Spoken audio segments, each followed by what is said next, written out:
The Sean Sewell with Engearment.com podcast. I'm super honored to have fitness and health legend Dan John onto the show. Dan, welcome to the show. Hey, thanks so much. This is kind of cool how it all worked out with Pat Flynn connecting the dots. And here I am today. And we are meeting, I would say, at interesting times. Not the most interesting times of my life, but this is its own little niche in my life. I'll tell you that. Yeah. It is. And I'm excited to talk to you in person over the video here. Sure. And you're right. These times, a lot of people are really struggling right now, and I can see that. But I know you've been through a lot of adversity. You talk a lot about inspiration, and I've been through a lot of adversity myself with parents lost and siblings lost, and all these things build character and resolve and allow us to grow in these challenging times and make the most out of life. So the thing is, Sean, is that you got to learn from them. Yes. You know, if you keep making the same mistake over and over, there comes a time where the universe says, well, okay, you know, what does it say? You're out, you're done. We're finished with you, you know? Do you mind? It's funny because I have these three foundational coaching principles I try to teach people. Do you mind if I just go through them real quick? Oh, please, Dan. Yes, go for it. The first one, I get this from my wife. She works for Treasury, and this is why we're doing so well right now. Honestly, we're doing very well. Invest wisely in asymmetrical risks. So, let me just tell you how to summarize that in a nutshell. What's the worst that could happen? And I think big kids' job is to ask that question. My daughter, especially my daughter Lindsay, who I love, have made fun of me for years because I have these emergency backpacks, and I insist that they have them in their car. Yep. And I have them scattered around the house. And about 3 weeks ago, Lindsay said, "Do you have an extra one? Because when I sold my car, I left it in there." And I thought to myself, one of the smartest things you ever did in your life, Lindsay, was to have me as your father, because that's how I think. Now, listen, you probably will never use that bug out backpack. You'll probably never use it. Yeah. But boy, how much is it worth if you ever do have to crack it open? You know, you're stranded in a car somewhere in Utah, Colorado. That can happen. Colorado's got some nasty areas in it too. Oh, it does. You can die. In Utah, it's easy to die. In Nevada, even easier. And that little bit of that 3 or 4 days worth of water for 3 or 4 people, when you coach football and you sit back and you say, what's the worst thing that can happen? You can kill somebody. If you own a swimming pool, what's the worst thing can happen? And what it does is by asking that, I'm not a bad person. I'm not peeing on the party or anything like that. That's our job. So when you own a business, I'm not saying you could have solved this. I'm not saying. But you could have said, what's the worst that can happen? Right. Number 2, and this is my whole coaching principle. I'm about to give away the whole ranch here. 3 words. Embrace the obvious. Love it. Swimmers swim, jumpers jump, hurdlers hurdle, swimmers, bikers bike. That's the foundation of what I do. If you're going to be an Olympic lifter, if you see a program I give to an Olympic lifter, you'll notice there's a lot of Olympic lifts in there, because that's what you should be doing. If you work with my discus throwers, throw a lot more than your discus throwers, because that's what makes them improve. When it comes to times like this, embracing the obvious. Since when is washing your hands a bad thing? Right. When did that suddenly become hey folks, I got this idea in the health industry. I don't know. Sit down. Dan John's about to speak. Wash your hands after you urinate, defecate, touch 3-day-old fish. Stick your hand in a garbage pail. Just came up with that. Write this down. No one's writing this stuff down. I got a pen.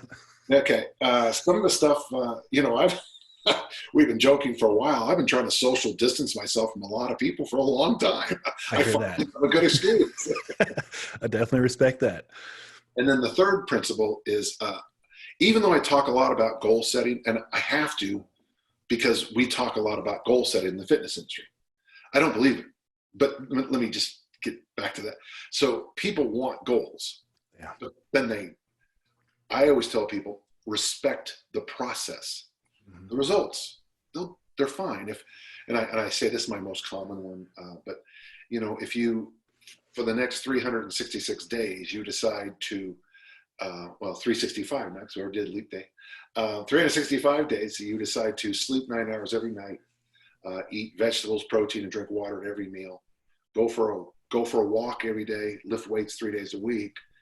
You know, cut back on no crap food, no crap candy.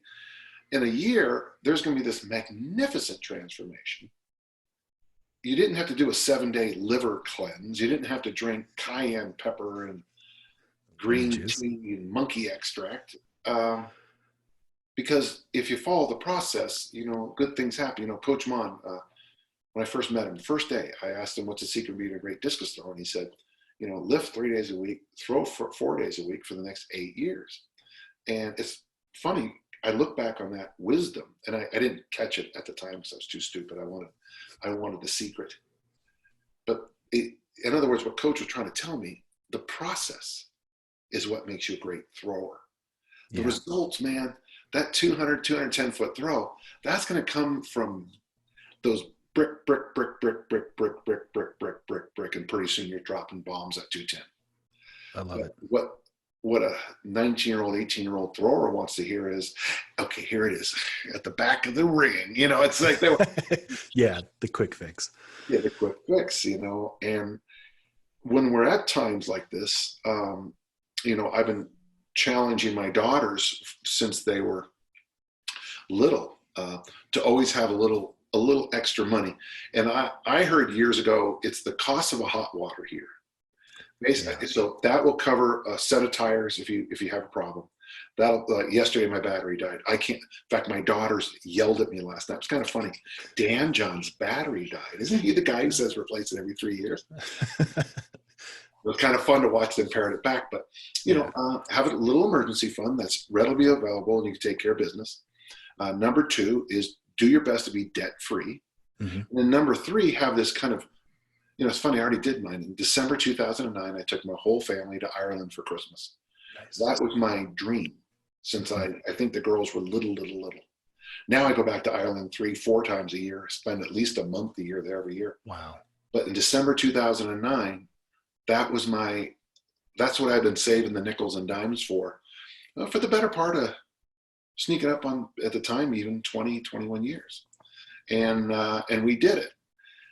But there's not one of those things I just said is sexy. But if you got people who do personal finance here or financial advisors, they'd probably be going, well, yeah, that's all true, Dan. But, you really want to, no, it's all true. Mm-hmm. If you don't have those 3 things, don't tell me about this secret stock or this multi-level marketing idea you have. No, really. You drink this thing and, I tell you, I started drinking it and I felt better.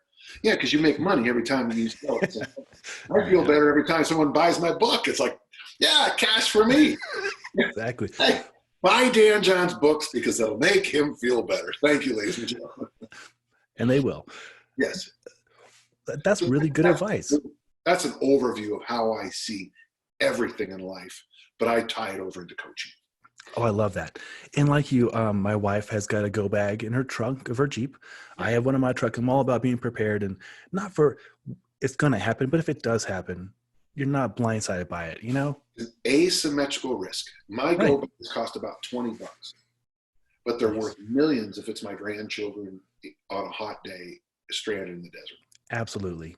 I mean, it's little things, like having toe straps in my truck at all times. I've saved so many people's day by pulling them out and vice versa. Just preparing for these little things, right? How did I get my car started yesterday? I have jumper cables in my cars. There you go. It's, again, I forgot how to use jumper cables. Now, part of that is the fact that I'm 63.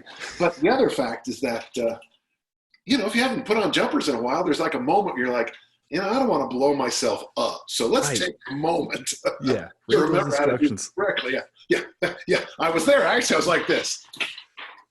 Oh, yeah, that's right. Okay, yeah, exactly. Oh, right, I looked at that. Oh, I feel you. Yeah, we have these little battery charger ones now, so we can self-jump, and we get them at Costco for $40. And everybody I know is going on a road trip. They get a gift from us. That's that. Hopefully they never have to use it. And welcome to asymmetrical risks. When you coach football, you got to teach your quarterback, you got to teach your offense a thing called take a safety.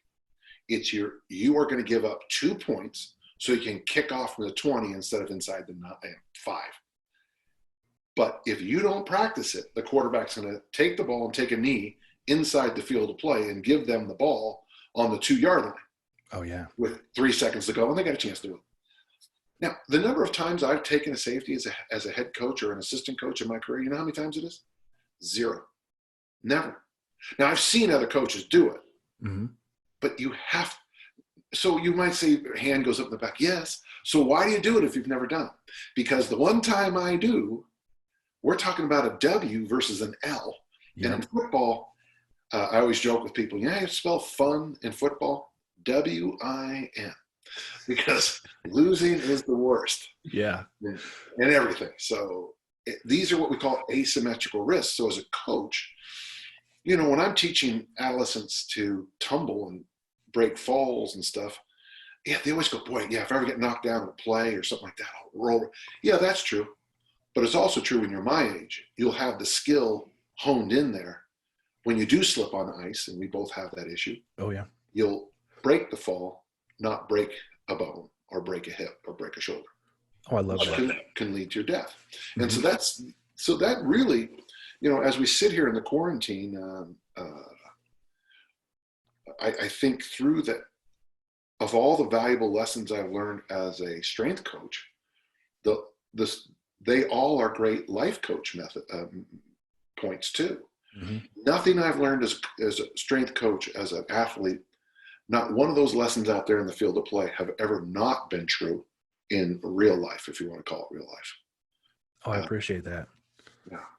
That's really good. And I like your point on goals. I mean, as a fitness professional, almost every person comes to me or somebody like me with, here's my goal. I'm going to lose X amount of pounds. And you're like, then what? If you do that, like, do you, what? And so I have a book called Now What? Yeah, exactly. Yeah, you've got a lot of good books. Well, I'm just saying the idea of now what? You just won the national championship. Good for you. Now what? Yeah, now what? Well, I'm going to move into my sister's basement and rot there until I die. Good plan. Yeah, solid. Good plan. Yeah. So I break, goal setting down. I only do goal setting with athletes because they have a distinct A to B. With athletes, you have a clear A. Literally, your number in track and field, especially in swimming, is who you are. If you throw the discus 180 feet, you are a 180-foot discus thrower. That's it. I don't care how tall you are, how heavy, what you look like. That's your A.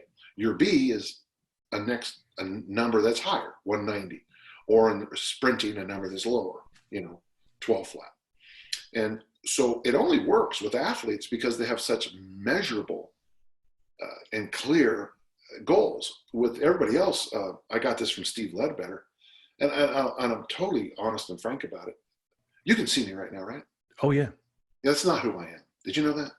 I'm 21 years old. I got a 4.0. I'm a senior at Utah State. I'm the MVP of the track team. I got a hot girlfriend. Every professor, the first question they ask on Monday, the first thing they say on Monday is how well I threw on the weekend. That's who I think I am. Which wrong set of sentences? Because that's who I think I am. But who I am is this guy. And most of your normal clients, their goal is, what they're trying to tell you is, oh, you see this? This isn't me. The real me is 20 pounds lighter. I'm faster. I'm prettier. All the boys look at me as I walk by. I got rock hard butt cheeks, and I can pick up basketball games for 9 hours. Go in, drink, eat dinner, go back out and play street football for 6 hours. And that is a tough lesson to learn. That is a tough lesson to learn. Sorry. Whenever I'm on a podcast, people start calling me because I can't help it. And I thought I hear that. I put my phone onto no notifications for 2 hours. Yeah. Okay. Good. Yeah. Well, that's very true. It's a very good point, though. I was talking with my friend Eric Frohart. I think you know Eric as well. We were hiking, and Eric's a stud. I love the man.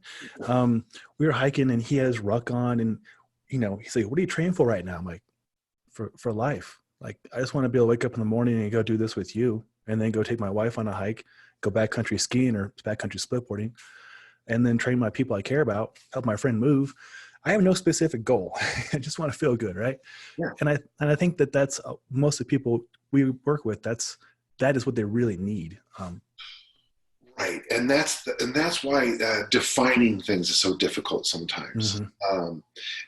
And to be honest, on the guy's side it's hard, but on the American female, and I'm speaking Mm-hmm. specifically about American females. I don't know what your audience is like, but for the American female, I think it's even more difficult because uh, you could put up a picture of the most beautiful woman in the world, and people will pick it apart. Yep. She's a Sports Illustrated model. Oh, her hips are too wide. Oh, I, and it's hard because getting people to have realistic expectations about realistic expectation about what training can do for you in body composition. Realistically, and the answer is this doesn't, this not sound good, but not very much. Not very much at all. For most people, body composition happens right down the stairs there in the kitchen. Oh, for sure. Yep. Body composition happens in the kitchen. Josh Hillis, your friend there in Denver, he says the most intense training session of the week should be shopping, coming home, and chopping. Shopping and chopping. Oh, I love that. And that's when you drink your Red Bull Monster Cow, Fleet Reserve, Alpha Chi Omega supercharger, get all fired up. You hit the store and you just get your vegetables and you get your meat, and you chop. It's all you, bro. It's all you. You're the broccoli, bro. You got the broccoli. Asparagus. That's right. Chop that asparagus. And the truth, that's the truth. I've heard 95% of body comp is in the kitchen. I don't believe it because I do know that what we do in the weight room kicks off the hormonal cascade that Rob Wolf, another fellow Coloradoite, I like that. Yeah. Coloradoite taught us is that what we do in the weight room stimulates this hormonal cascade. Having said both of those, so both are true, but you got to have both. You do, yeah. Now, what the percentage, I don't really care, but you got to have both. When I tell this story all the time about when I was teaching at the school over here called Judge Memorial, and a student worked at a bagel company here in town, and she brought in one day a chocolate chip bagel to show me. And I said, how many calories are in that thing? She goes, we're not allowed to talk about it. Well, she later found out it was 1,100 calories. In a bagel? It's dense. Because it's chocolate chip and yeah, grain, sugar, chocolate. I mean, basically you're eating a chocolate chip holding device, Well put. And how are you going to get rid of an excess of 1,100 calories? Because you're going to be starving in 45 minutes because of the balance of your insulin levels, How can you not run that? I mean, could you run a marathon on 1,100 calories? I'm thinking it is about that. It's not, marathons aren't calorically huge expenditures, right? I don't run marathons, but I do backcountry skiing. And I've worn heart rate monitors and tracked calories. On a big day, I can do 5,000 calories on paper, at least. So I don't. Yeah. But again, backcountry is different. But yeah, much less efficient. Is anti-efficient.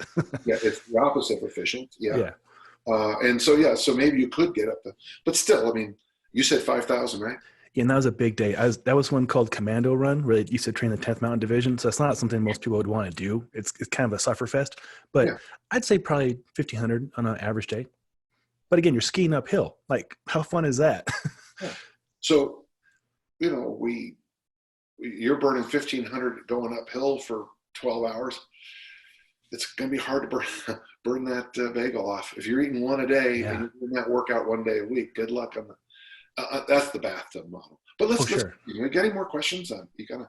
Oh, I have tons of questions. Well, where do you find your inspiration in these kinds of times? I know you prepare, you have like not in the worst case, but a potential bad case scenario, but you're so positive and so much fun to listen to on all your lectures and on the Pat Flynn show and on your show. Well, the thing for me is, there's a sign on my gym wall, and it's not a sign. I wrote it up there. Any idiot can bring you problems. Mm-hmm. Any idiot. I used to have a coach who was great at bringing problems. I like people, and I like to solve problems. Yeah. So what I like is I'll listen, and sometimes I've actually gone to workshops, and I'll listen to somebody else raise their hand to the presenter. So I'm sitting there in the presentation. Someone will ask a question, and I can specifically remember this clear as can be, at this one thing I was at. I don't want to make, because I don't want to poop on another person, but another presenter, coach.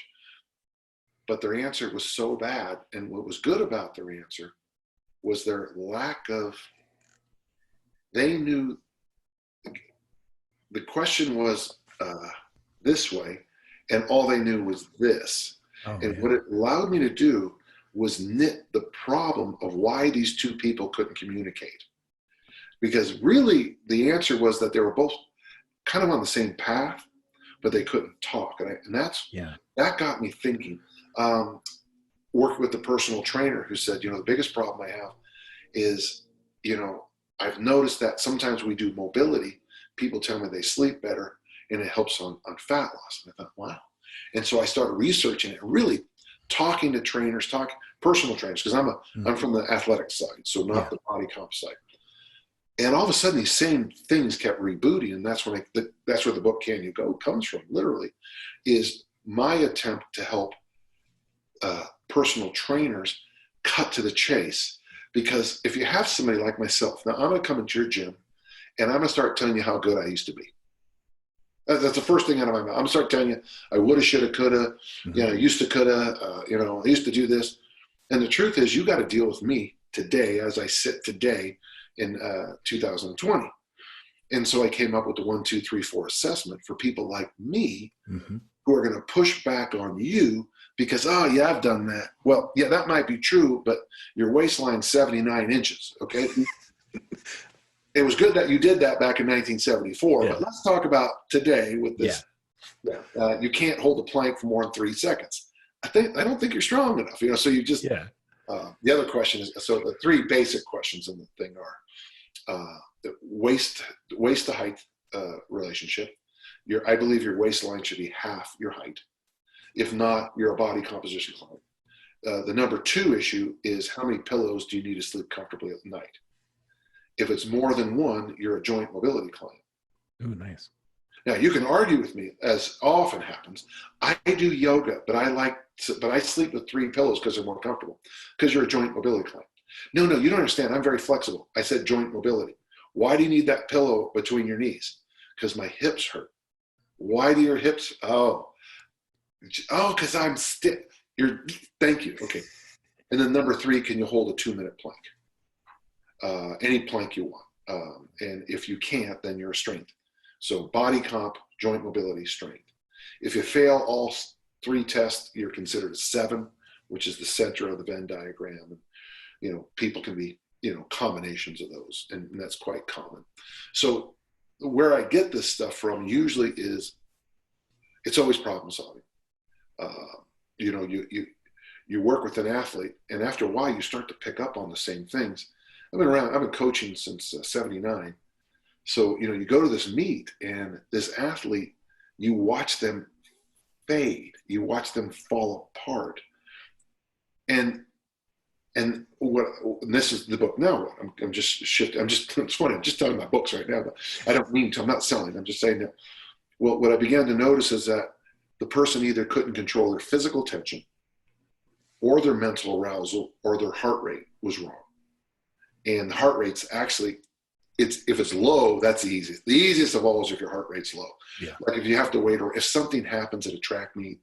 I had we were at a track meet one time, and this idiotic jackass photographer was standing out checking his pictures in the javelin sector and took one in the leg. It's on him. It wasn't the thrower's fault. It's on him. Well, they held up the high jump for an hour, and my high jumper was going to win the state championship easily, in fact. And then the problem was she needed to warm back up again. She needed to get her heart rate back up. Of course, her arousal level got destroyed by when do I go? Her tension went up and down. Am I up, am I down? Am I up, am I down? And when you look at situations like that, then you learn later how to coach that. We actually practice now getting you at the right physical tension. For a deadlift, you have to have a lot. Yeah. Go to sleep at night, you need very little. To throw the discus, you don't need a ton. Arousal is about the same. Slapping someone in the face before a big deadlift might actually help them. But right before they throw the hammer, javelin, discus, doesn't help at all. In fact, will probably hurt them because the arousal has to be a little bit. I'm probably at the right level of arousal right now to throw the discus right now. Talking to you, interviewing with you here, there's some angst. We had to get the thing set up. So it raised my arousal level up a little to a nice little spot where I'm at right now. Well, if I keep firing that thing and I'm going to put myself out of the zone of having a good podcast. You follow? And so that's what you do. Observation. It is. That's why I love being around older coaches, coaches who've been there, done that. They're usually, if you don't mind a quick story, when I was in junior college, I'm on a bus. I don't know. Well, it was a minivan, but a minivan. We're going to Southern California for a track meet. And one of my teammates played against me in high school. We're talking about the game. His name was Calvin Ellison. And Cal says to me, he goes, we knew we were in better shape than you guys. And our coaches told us all week that we would be able to pull away from you guys in the second half. And I said, well, the problem with that great theory is it was 36-0 at halftime. And you guys were going against our backups who are very fresh. You guys, and and we started talking and suddenly realized my high school coach, Ray DeYoung, realized that you only needed to be, this is the conditioning level you needed to play a football game. And to condition and condition and condition and condition didn't make you better. It made you a better cross-country runner, but it didn't carry over in the game to the field. And we would talk about our practices, and the guys would be like, yeah, we had 3, 4, 5 hour practice every day. And I'd be like, our practices went for an hour and a half. I can remember a few going, but we were just more organized, more efficient, more focused. Coach had checklists. He had, and in fact, I have pictures of his game sheet for the last game I played. At his funeral, it was there, and I took a picture of it. So I can reference it. It's in the book, 4 Years with the Whistle. And I can reference the offensive play chart my senior year. And I look at it, it's like, he's 15 years ahead of all the coaches he's going against. Because the longer you coach, you don't make things easier, you make them simpler. Yes. And this is what needs to be done. One quick other story. My junior year, we're lining up. It's our first game. And I look over, and in fact, I asked the assistant coach, what is this other team doing there? The coach is out, and he's going through who's on the kickoff team and showing them where to line up. The kickoff return team showing where to line up. And I'm like, because we did kickoff and kickoff return the first day of double sessions. We did punt return, kickoff, field goal, PAT block, all that stuff in double sessions. They waited until the first game. Well, what are the chances of us winning that game? Very high. When a third of the yards in a game are special teams. So we dominate these poor guys simply because our coaches did a simple thing earlier. Yeah. And of course, that's the great phrase from Coach Mullen, my coach, little and often over the long haul. You practice punt every day. You practice this every day. And then when you get to your games, it's done. You don't have to cram. Some students will cram everything in. Yeah. And all it does is cram out the other ear. Yeah, that's a good analogy. Yeah. Oh, I like that a lot. And I think that it advocates for people like you and me who, and other people like us who train smart. We want to coach smart. We're not trying to overcomplicate things. Just what works. Do that. Yeah. And when you look at how I train people, I always get pushback from people, especially online. Oh, that's too easy. Well, did you do it? Well, no, but I just. Yeah. Go to a track and field meet. Look how effortlessly the best athletes compete. And it looks so easy. You figure you can, let me give you that discus. Let me throw that 210 feet. And you can't even, you pick it up and you go, that's a lot heavier than it looked. Yeah. Welcome to my world right there. If you have questions, roll on them. I'll yabber all day long. Yeah. I love this. This is so entertaining and so insightful and so helpful. I was on the podcast last week with another fitness professional, Tyler, and he does Highlands games as well. Yeah. Yeah, and I know you're big into this. Are you going to have to table that for a while during this little quarantine, or are you still practicing? Oh Or no, I'm 63, so I'm basically retired. I got to tell you what drove me out of the games. I still did in our tradition in our family. Our rehearsal dinner is a Highland Games followed by a pig roast. oh, love it. And so dinner is Hawaiian shirts and kilts. So it has to be seen to be believed. Yeah. That's awesome. And I turned the caber at my daughter's wedding last June. Very proud of that. Wow. Um, 2007 and 2008, I won what's considered the most important Highland Games, the Pleasanton Highland Games. Most people say that's the X, that's the spot. And I would win it, and someone walks up to me right after, well, you're going to be up in Chesterfield tomorrow for the next week for the granddaddy of them all games. I go, well, wasn't this the biggest one? Well, Yeah. yeah, but and that kind of, it was like one of those things where I couldn't even go. And Tiff says she could see when I was on the victory stand, she knew something had just happened because I had that look on my face like, Peggy Lee, is that all there is? Is that all there is? And then I came back a few times, and I competed for a long time in the Highland Games after that, obviously. But, a lot of the young guys got so into, when I first competed, everybody, if there was 14 athletes, we all competed with each other. And then they went A's and B's and C's and super A's and over 200, under 200, masters. And then masters broke down into subsections. And then you had to have the exact implements versus the fact that when I first started, you made your own. So when you would go to the Orem Highland Games, you'd throw the weight for distance 95 feet because it was a long, long chain. And then the next weekend, same event, you'd throw it 28 feet and be like, what the heck? Well, because it was just a different implement, I love that. I love that. And then I started competing towards the end. And, the athletes stopped drinking alcohol during the competition. Oh. They stopped eating. They stopped being as fun. Drugs showed up big time. And I just, I saw what drugs did to track and field, and I saw what drugs did to the other sports I coach in. And, just when you see it coming again, you just, yeah.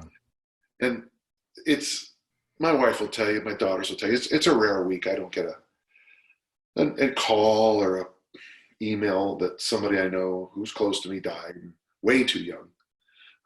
I'm 63 and I'm starting to think I'm one of the few left out there, Wow. It's just how young people die. And it's like, and it's tough.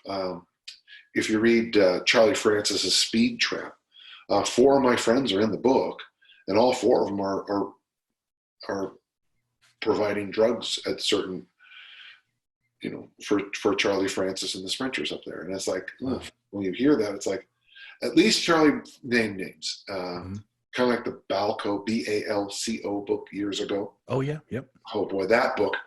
Tiff said, I was reading it like this. No. Because it was like, I'm from South San Francisco. And it'd be like literally guys from South San Francisco.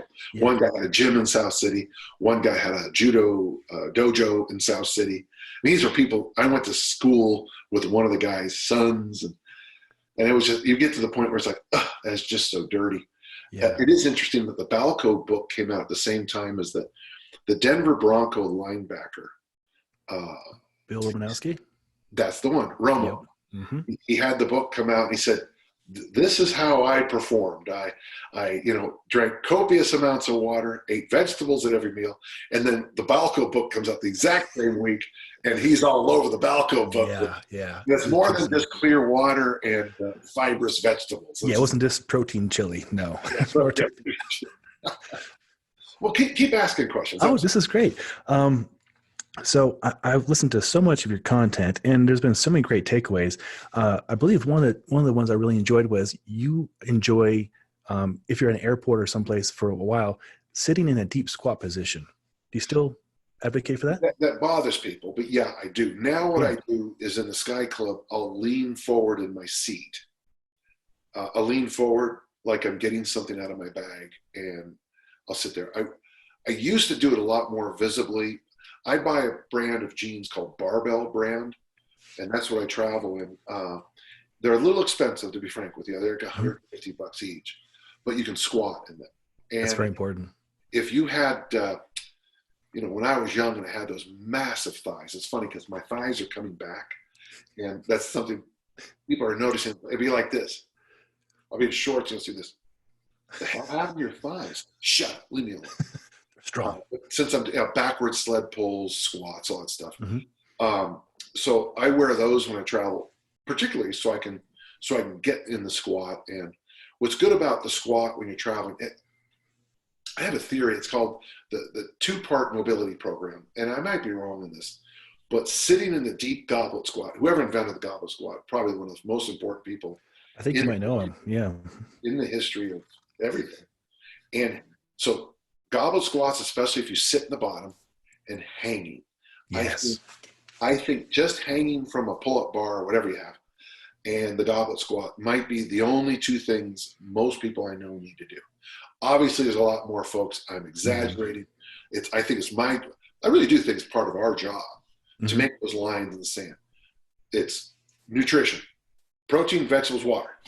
Hand goes up. What about, I guess that's okay. But the point is, I think our job is to have strong statements that make people go, huh?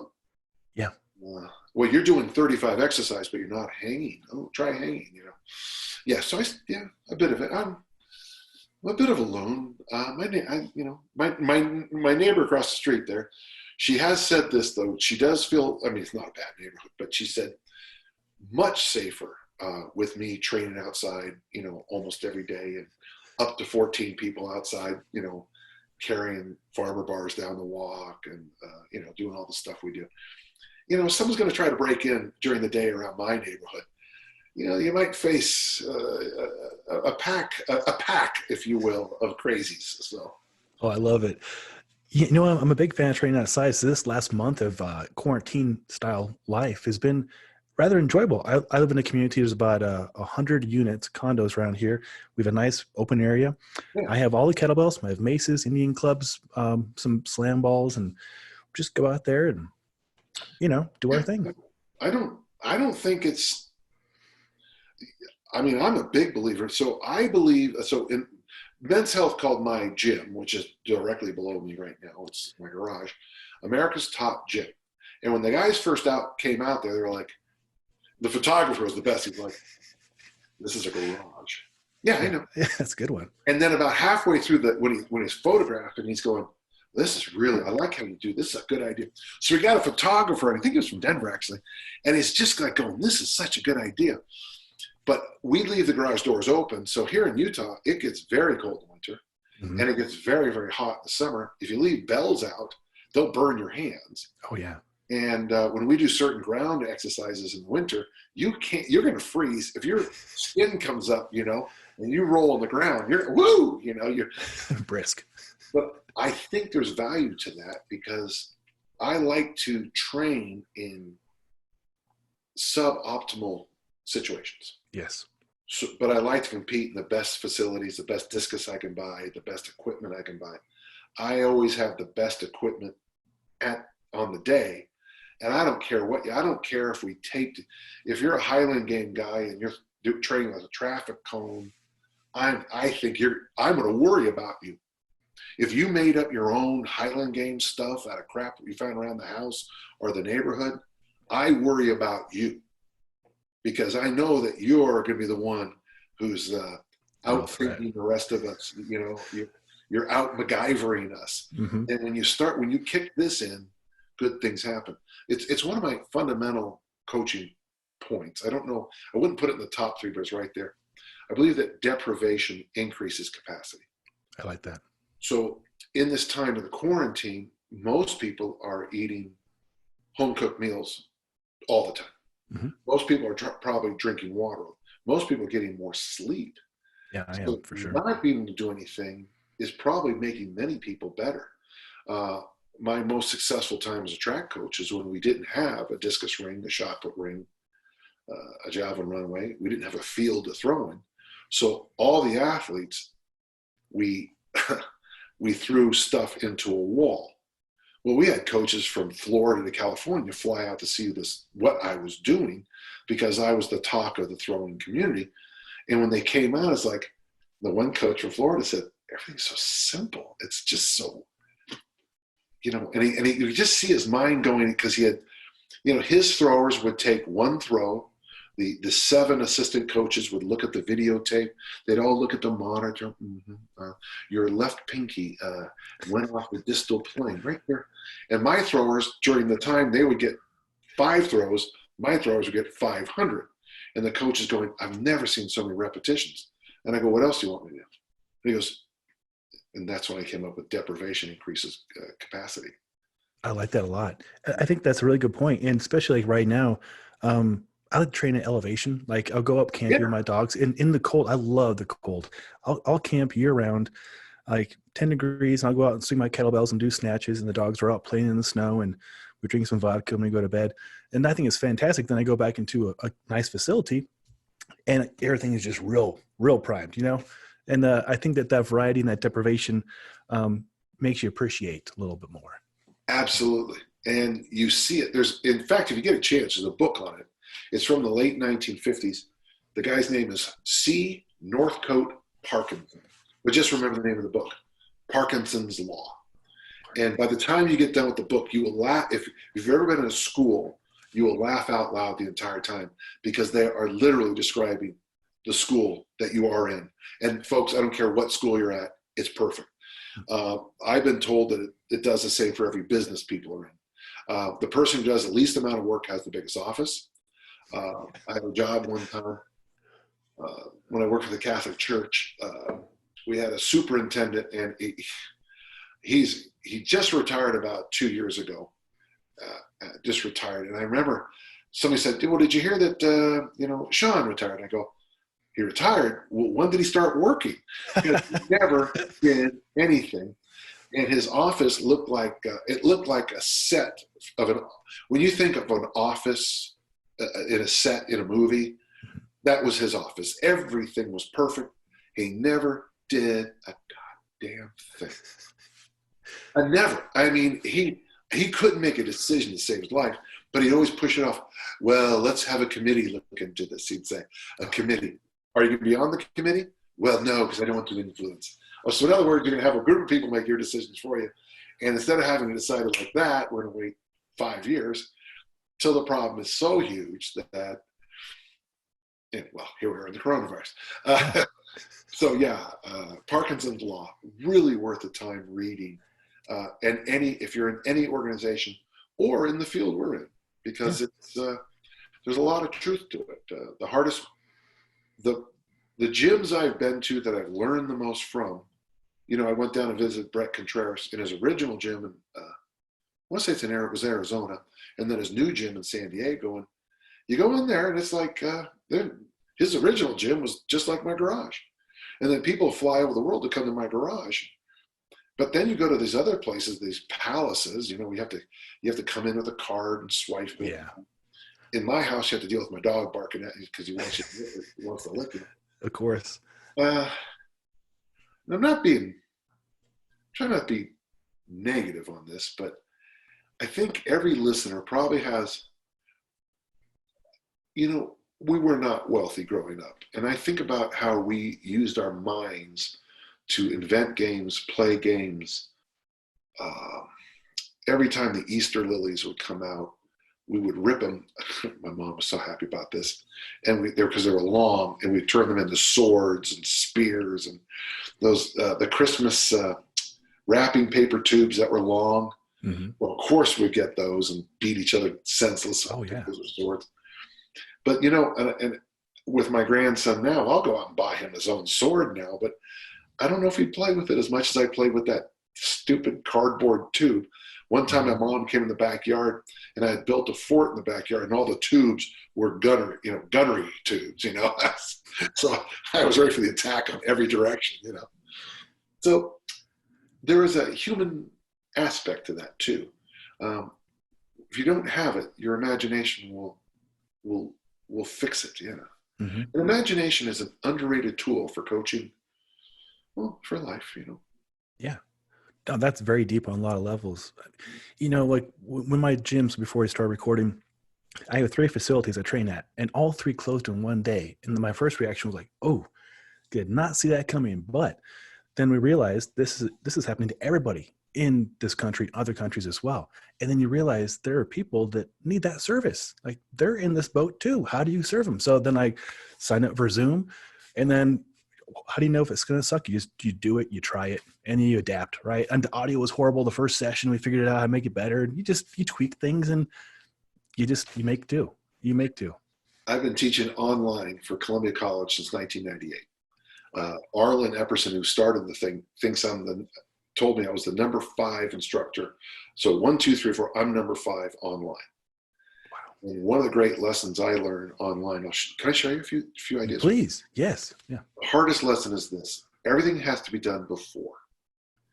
So I'll be honest, financially, this might be the best month of my life, because I have been building up this volume of stuff for all those years. And when people were looking for resources, so when you work online, so when you decide to do, you're going to do a training session online, they already have to know what the exercises are. So you have to video the exercises before the class. They need to see what the exercises are. They have to have you have to follow the template exactly. So you cannot, there's no jazz in online education. There's no riffing. Hey, we're going to do marching in place now for 30 seconds, like it says in the workout. But instead of that, grab a kettlebell, do a snatch. Now one arm press. Now we're going to do a side bend. Now we're going to, no jazz. No, no Miles Davis, babe. There's no Coltrane here. You got to, make the plan, stick to the plan. It is, the plan the dive the plan. Like it. You're not going to get cute now.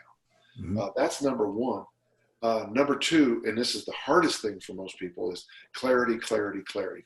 If you're going to do an online workout, which I don't know if that can work, because what I've been seeing so far, if you get a chance, go to YouTube and type in Jack LaLanne. Yeah. And they have some of his old Jack LaLanne shows that I watched as a kid. And he was very good. Look at the way he has people do what he called circulatory work. Like he would have them march in place during the commercial, jumping jacks during the commercial. And then after, he would talk. So what you'll notice about the Jack LaLanne workouts was a lot of it was he would turn and have a chalkboard, and there'd be 10 things he'd want to talk about that day. That's probably the best one on nutrition. It's fantastic. This is great. But so if you're going to have a half-hour session with your clients online, every client needs to be sent the workout first. Mm-hmm. Here's what the training session is. And that's why, if you get a chance, I'm very proud of this. The workouts are called 30-30 for 30. And if you type in 30/30 for FOR 30 and type my name, I have 5 articles on it at On Target Publications. But what's good about let me explain it to you. Do you have a minute? Oh, yes. Yeah, my time's your turn. So what we're going to do, let's just say hip thrust is going to be the hip thrust will be the floor, the naked hip thrust will be the exercise, okay? Mm-hmm. So 30 seconds of hip thrusts, 30 seconds of rest, and during that 30 seconds, your job is to introduce the next exercise. Yep. Okay? 30 seconds of hip thrust, 30-second rest, 30 seconds of plank, 30-second rest, 30 seconds of goblet squats, 30 seconds rest, 30 seconds hip thrust, 30 seconds rest, 30 seconds of marching in place with weight in your left hand, 30 seconds rest, 30 seconds of hip thrust, 30 seconds rest, 30 seconds of marching in place with something in your right hand. Repeat that 2 more times. Yes. How simple is that? It's I love it. Hip thrusts and 5 easy to explain exercises. Mm-hmm. And your job is to come in, the class will be 45 minutes with a 5-minute introduction, 5-minute reminder. If you get tired, sit down. Here's a more advanced one for some of you, but trust me, folks, just do it the simple way with me first. At the end, tell everyone to get I think after a workout session, you hand everybody a floss stick and you so that way I'm allowed to breathe hard while I floss my teeth, okay? And then in that last 10 minutes, you go over the importance of drinking water, sleep, being kind, hygiene. It's in these times, wash your hands. And then boom, it's over. 45 minutes. And there's absolutely, what you're striving for is clarity, clarity, clarity. And that's going to be the key. I love it. This is gold, Dan. This is solid gold. I can tell you, one of the things is that it's going to be hard for some people to listen because their model is still a little bit of look at me, look at me, look at me. Yeah, there's a lot of that. That's not a good model for doing this. Yeah. It's not. I agree with you. There's a lot of that flashy, what's cool on Instagram, and but I think what people we work with need is simple, effective, and like you said, talking their language, just help themselves. Yeah. So, in fact, if I was going to run a workout, like I would have. Do you have someone who could do the workouts with the clients? Good for some of them, yeah. Okay, say you have an assistant, a wife, girlfriend. Okay. Yeah. So she does the hip thrusts, and your job is your job is to coach the hip thrust, squeeze the knees, squeeze the butt, finish it tall. And then during that 30 seconds, while she's resting, you're going over, okay, remember on the plank, okay, we got 15 seconds. Remember on the plank, squeeze grape, turn the grapes that are in your armpit into wine. I like that cue. That's good. Yeah, squeeze your butt cheeks. In Utah, we have a joke I always say. I call it Utah birth control. Squeeze your knees. That's good. And so what you want to do then, and then once you get into that 30-second plank, you simplify again. Squeeze, stay tall, hang in there. You're doing fine. Squeeze, squeeze. Remember, turn those grapes into wine. And then at the end of the 30 seconds, your partner rests. You talk up the next exercise again. And you also have the chart, and I would checklist it as you go through. And you're going to have people following you because it's easy to follow. I love it. This is so helpful. So helpful. It's very doable too. Like my wife is always up for participating. My dogs are into it. Doing a plank, dogs come in, they kiss your face. People like that stuff. Yeah. It's relatable. And it's and you make a joke about it. Okay, yeah. 2 dog kisses. That's some extra. Whatever. So I think that's the key. And I love the fact that you said doable, because to me, 10 years of doable workouts is going to be much better than a 2-week challenge. Yes, so true. I'm glad to hear that from you, because you're super strong and you've done amazing stuff, and it's so refreshing to hear it from you. Because you see people come in, they're like, I want to do this crazy thing. And you're like, well, you haven't even started to walk yet. You gotta. Well, it's like when CrossFit first kind of showed up and they were talking about, instantly becoming an Olympic lifter, and I had to remind them. So the first day I ever snatched 165. Basically, I think it was either body weight or right there. 3 weeks later, I snatched 187, and there's a point behind all this. Then 231 9 months later, the next year 264, and the next year a little bit more. Then I snatched 286. 17 years later, I snatched 314. What many people miss is that little thing I said there. My Olympic lifting career it took me 17 years to break through. And in hindsight, I wish I could sit down with little Danny John and say, listen, what we say in discus throwing, inch by inch, it's a cinch. Yard by yard, it's a hard. You just a little bit. You just keep, like I keep saying, you build brick, brick, brick, brick, brick. If you focus on the bricks, you've got the Great Wall of China. If you focus on the Great Wall of China, that brick doesn't mean anything today. Yeah. Those 100 bricks is nothing. But if all you do is, so I tell people, focus on the bricks, man. Focus on the process. I love it. The results will take care of themselves. And it's so true. Coming from you, that means a lot. I've definitely seen that with the people I work with. They're just doing the basics, doing it effective, practice. Next thing you know, the pattern's better. The weight went up. Life is better. What's wrong with that? There's nothing wrong with that. Oh my God, Dan, this has been such a joy. And anybody in the fitness industry or outside of it is going to get a lot out of this conversation. I sincerely Well, do you have appreciate any it. more questions? Oh, I've got tons. You want to do this again? We should, yeah, I'd love to do this again. Okay, let's do this again. I have, just for the gentle listeners, I have to go see my accountant today because even though y'all get that extension till July 15th or whatever it is, some of us don't. So I have to make my annual pilgrimage to watch all my hard work go down the drain. I hear But that. yeah, one more question we can, or do you? Oh, I've got tons. Well, I'll leave it on a fun one. What is your gym called? The Murray Institute for Lifelong Fitness. Which is abbreviated as MILF. MILF, yes. And I don't know. Whenever I tell people that, they laugh, and I don't. It's just something they're not used to. So yeah. Well, it is. It's comical and it's a good name. So if you look up, there's an outside article by Daniel Dwayne when he went to Jim Jones, and part of it was going to the MILF, and Mark Twight had been talking. You know, Mark Twight, I don't know if you know who he is. So Mark had been talking up Dan John and the MILF. And the guy honestly expected to be going like to a headquarters, a laboratory. And he gets in there and I got a fridge and I've got, there's full of beer, which I call electrolytes. And yeah, B vitamins. I got a bottle of rum, and right now I have a bottle of Irish whiskey. I always keep a bottle of alcohol in the gym. And the joke is it's for emergencies only. But there's good reason for the alcohol. I'll tell you, it's kind of interesting. I'm 63. My brother died last year. Terrible tragedy. I'm so sorry. I lose a friend every so often. So I've always kept a bottle of whiskey in the gym.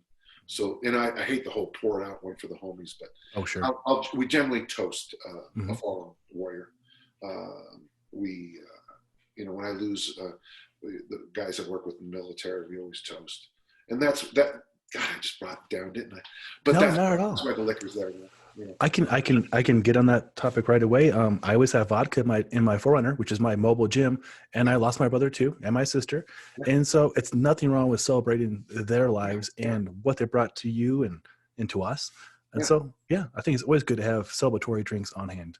So, what I'd like you to do, if you don't mind, why don't you get this week? It turned out to be odd with multiple podcasts with. There's nothing bad, folks. Gentle listeners, I'm fine financially. That's kind of the problem. I'm doing too fine, but I do have to run to go to the accountant. But I just think this has been great, and you're so easy to work with. I'll be happy to do it again. Oh, really, thank you, Don. I really appreciate that. This has been an honor on my part, and my listeners are going to get so much out of this. I'll try and get this up today, and we can change some lives. Send the link to me, and I'll put on my wandering weights. That'd be awesome. And folks, if you need to get hold of me, there's danjohn.net, and then there's danjohnuniversity.com. Can I just real quick? Yeah. With the virus going around, I do have to charge for the university. I'm sorry, but right now we have a special 3 months for $29 if they just type in Corona in capital letters, and then I don't just do it myself. I have to pay other people, and there are costs. So I think it just covers costs. I could be wrong. I could be making $5 billion. You'll find out today. I struggle to find out, but yeah, I think it just covers costs, and I would like to say also, Larry Draper, who publishes my books on Target, she's working on a program right now for a thing called, we're talking about a library card, where very, very small fee, like $10 or something like that, where someone can not download the books on the computer, but you can read the books online without cost. So if you have your code, you can read the books. So I'm really happy so helpful that Brian, who works with me, and Larry, who works with me, are both like, when things got bad for our friends in the fitness community, first thing they did was, let's find a way to continue to serve and help people. And that's so beautiful. Healthier and happier. I love it. That is super helpful. I'll have a link to that in the Corona code there. Make sure they get all caps, and there's a great forum on that site, a great forum, good people. They write complete sentences. They're nice to each other. I can actually, some write paragraphs, multiple paragraphs that actually connect together with transition. Articulation, crazy. It's like what a it's concept. a dream come true. Well, Well, much hey, love. thanks so much. Okay. My pleasure. Yeah, much love to you and your family, and I look forward to talking to you very soon. Real Thanks for soon. everything. Okay. Take care. Take care.